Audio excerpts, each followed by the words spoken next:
Bismillahirrahmanirrahim. Assalamualaikum warahmatullahi wabarakatuh. Waalaikumsalam warahmatullahi wabarakatuh. Maha suci Allah, segala puji dan syukur kita panjatkan kehadirat Allah. Semoga kita selalu dalam bimbingan rahmat dan ridha Allah Subhanahu wa taala. Subhanallah walhamdulillah, astagfirullah wallahu akbar.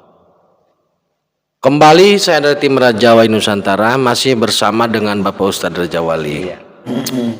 Kontrak 5 tahun, 10 tahun ditambah udah berusan. Siap. Kita sedang membahas relasi antara orang hidup dan orang mati, karena ternyata setelah ditelisik sangat ada, bukan sangat ada, faktanya ada ya. Faktanya. Relasi itu ada yang positif, ada juga yang negatif. Nah, kita sebagai makhluk yang masih hidup lah, kata masih hidup, sangat perlu dan penting untuk memahami bahwasanya relasi ini harus memberikan manfaat bagi kita yang masih hidup. Jangan sampai kita tergelincir ya Ustaz. Karena kesalahan sedikit saja ini rusaknya luar biasa. Ya, karya sudah, kemudian yang lain-lain tadi sudah, kita akan bahas fakta. Maksudnya pembuktian bahwa ada hubungan mati dan hidup. Ada hubungan mati dan hidup. Itu yang kita bahas kali ini. Silakan Pak Ustaz. Bismillahirrahmanirrahim. Assalamualaikum warahmatullahi wabarakatuh. Alhamdulillahirrahmanirrahim. Kita bersyukur pada Allah Subhanahu wa taala. Mudah-mudahan keberkahan keselamatan buat kita semua. Amin. Saudaraku, adakah hubungan mati dan hidup harus kita buktikan dengan real? Yeah. Dulu ada seorang santri yang nanya kiainya. Nah, Pak Kiai, adakah orang mati dengan hidup hubungannya? Nah, kemudian santri itu suruh adzan. Allahu Akbar, Allahu Akbar, Allahu Akbar, Allahu Akbar. Asyhadu an la ilaha illallah. Asyhadu an la ilaha illallah. Asyhadu anna Muhammadur Rasulullah. Asyhadu anna Muhammadur Rasulullah. Suruh berhenti. Ya, muridku, sekarang Muhammadur Rasulullah hidup apa mati kan? Sudah meninggal, sudah wafat. Kenapa disebutin? Karena adzan. Ternyata adzan itu kalau nggak nyebut orang yang meninggal, Nabi Muhammad yang meninggal, itu nggak sah adzannya. Iya. Ya, berarti apa? Ada hubungan. Ada hubungan. Nah, hubungan sejelas itu, semana itu masih dinafikan orang yang tidak mau peduli bahwa manusia dengan orang mati itu nggak ada hubungannya. Itu sangat naif. Sangat naif sekali. Iya. Ini belum kelas-kelas ini ya, belum kelas spirit ya. Kalau nanti kelas spirit malu Kang di sana. Kang, kamu kenapa hidupmu nggak peduli doa dengan ayahmu? Nah, ketika ayah itu, saya pernah ada satu peristiwa, ada orang yang meninggal itu marah-marah dalam mimpi ya. Marah-marah. Kenapa kamu marah-marah? Bagaimana saya nggak marah? Saya membawa apa sih di alam barzah ini? Semua kekayaan saya taruh semua. Ternyata nggak saya bawa. Ternyata yang saya kasih warisan tidak sekalipun mendoakan padaku. Padahal tanpa jasaku dia dapat apa hidup itu? Karena dia masih kecil-kecil, saya sudah usaha duluan. Orang tua marah. Ini dohir, di spirit itu dohir. Nah, ketika Anda adzan saja tidak menyebut Muhammad Rasulullah, pada Muhammad sudah meninggal, itu nggak sah. Apalagi ini. Ini peristiwa dohir. Nah, orang-orang yang spirit itu sudah biasa. Tapi orang-orang yang awam kadang-kadang masih menafikan, itu hayalan gitu. Ya boleh hayalan sholat kan gitu. Nah, gimana kan? Nah, ya. Jadi ketika azan kita memanggil Rasulullah sholawat kepada Nabi Muhammad yang sudah meninggal. Ya. Berarti antara kita yang masih hidup dengan Rasul yang sudah wafat ada hubungan. Amal Rasul putus, tapi hubungannya putus nggak kan? Enggak. Sama dengan orang tua. Amaliyah orang tua putus bener, tapi hubungan akang dengan orang tua yang sudah meninggal ada nggak masih? Lengkap. Cukup lengkap. Karena apa? Yang paling dominan gini. Andaikan nanti orang tua kita dihujat orang, ya pada udah meninggal, marah nggak Kang Akang? Marah. Itu berarti apa? Ada hubungannya. Sederhana lah Pak Ustadz, pamannya mau nikah. Nah, bin siapa. bin tetap disebut. Walaupun sudah almarhum. Di akta masih bin atau binti, dan nggak bisa dirubah siapapun, nggak iya. bisa ditukar oleh siapapun gitu. Ya, jadi relasi itu tetap ada walaupun amal orangnya sudah meninggal. Putus, tapi karena hubungannya tetap ada. Nah, kita titikkan di hubungan bukan amalnya. Karena jangankan orang meninggal saja, karyawan aja kan ada pensiun. Betul. Tapi kan tetap dia tercatat sebagai mantan karyawan di PT ini. Dan karyanya itu dibuka. Karyanya itu dilihat. Baik atau buruk. Mana situ ada reward dan punishment. Ya, kalau yang jelek, ya ngapain ditambahin reward? Pasti untung nggak dipecatkan gitu. Jadi secara logis ya, kita belum bicara spiritnya. Secara logis hubungan antara pendahulu dengan yang sekarang itu ada, pasti adanya. Ini kan masalah manfaat ya, Ustaz. Kita kembali kepada masalah manfaat dari hubungan ini.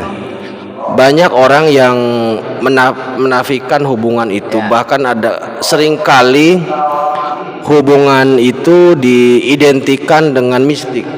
Jadi pemanya ada leluhur, gini, ataupun kita salah dalam mengambil sikap ketika ternyata itu leluhur, gitu loh.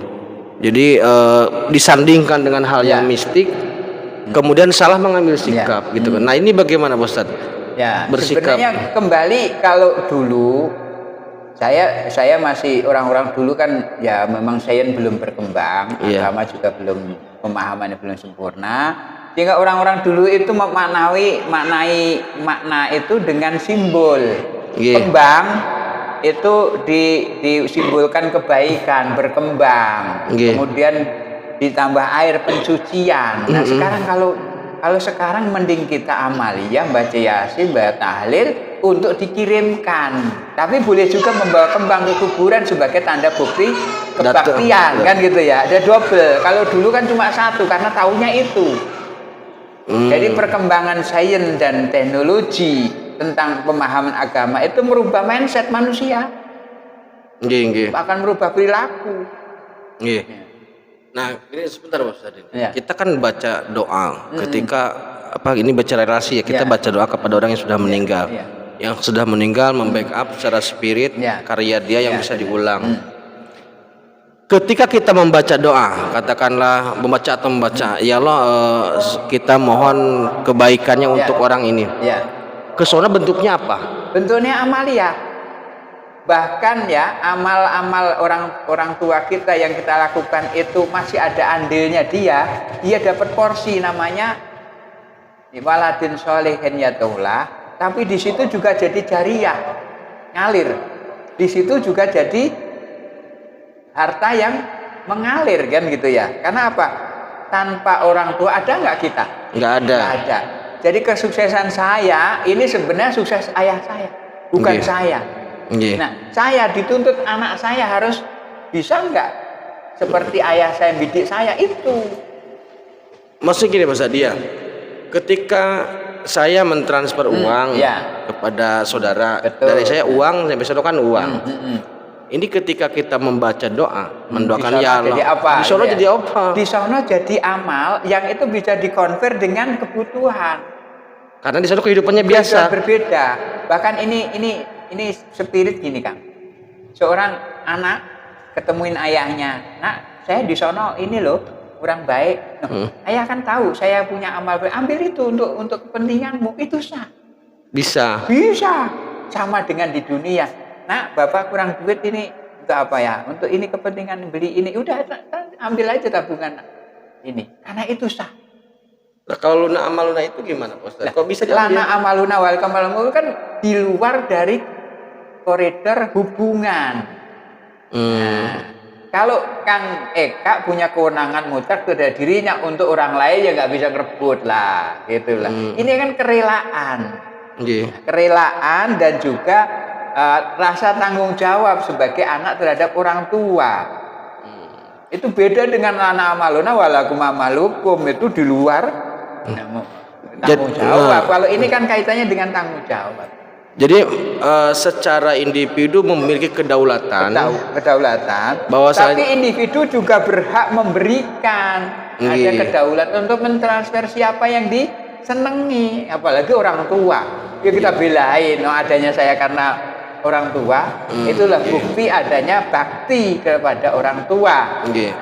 Nah, orang tua nanam anak tujuannya apa kan?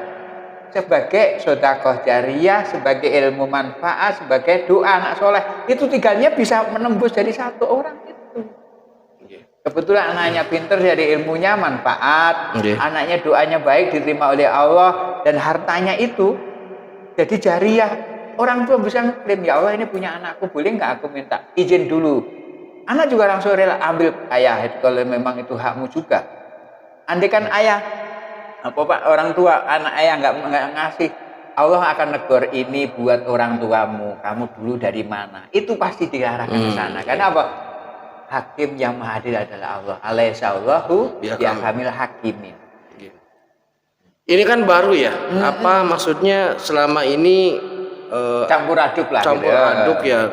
Dalam artian logika berpikirnya kan masih tidak ada istilah transfer amal seperti itu.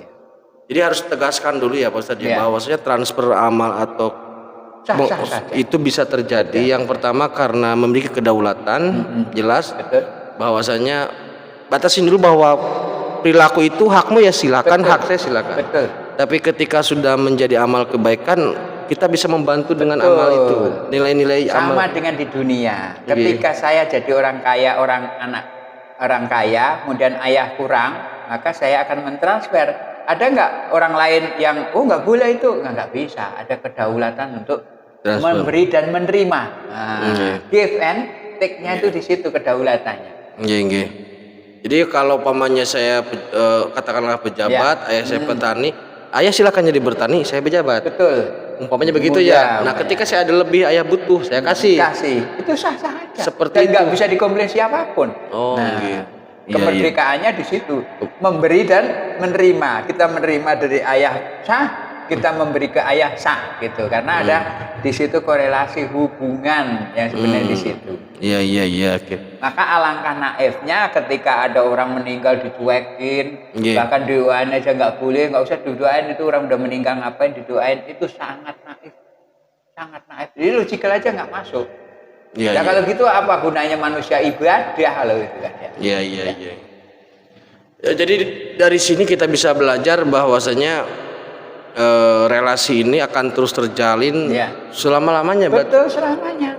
Maka di situ sedekatin jariatin aw ilmu yuntafa aw waladin sholihin yatullah menjadi sumbernya dari situ.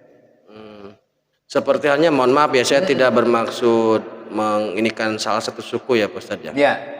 Seumpama saudara kita di Batak ya, itu kan marga umpamanya Nasution.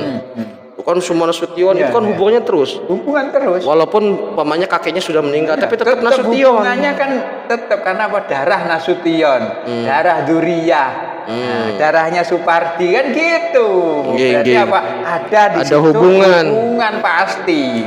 Walaupun si Anu sudah meninggal, tapi tetap keluarga besar marga itu. Iya.